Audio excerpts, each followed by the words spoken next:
Yeah, I mean, it's such an egotistical thing.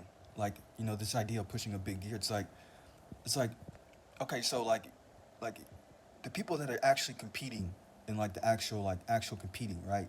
So what they use a 12 speed setup, right? Here's the basic all around setup, right?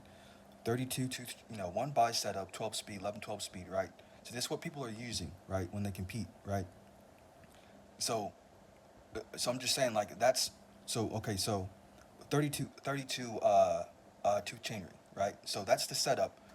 And these are gravel. These aren't mountain bikers or roadies, right? These are gravel people. So this is the setup they use.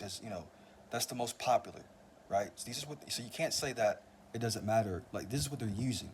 So if this is what most people are using competitively, then you know if you want to get better at bikes, if you want to be faster or whatever, right? It's like okay, so if you have an 11 12 speed bike, if you have a one by setup with a 38.2 chainring, right, and you're complaining and bitching about top end speed, you're gay, right? If you have a 32 chainring, I don't care what it's paired with, right? Because it's all about setup, right?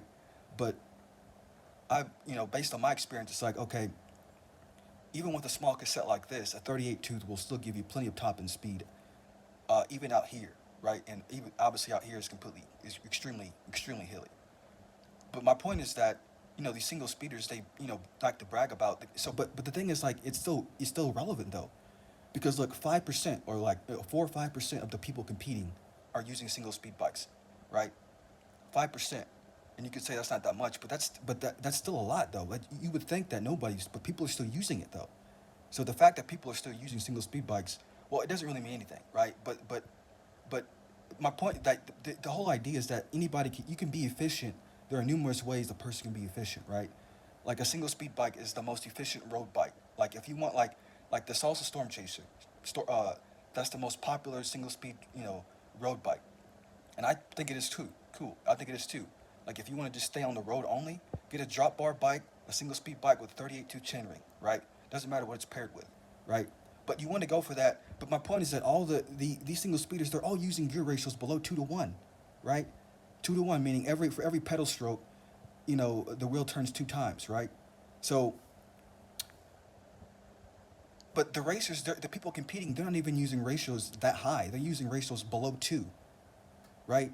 We're talking about long distance ultra, cross or whatever you call it, cross country gravel, just racing in general. My point is that these guys aren't pushing as big as gears as you think, nearly as high, right? So what single speeders will never understand is that it's not about what ratio you can push, it's about what ratio you can climb with.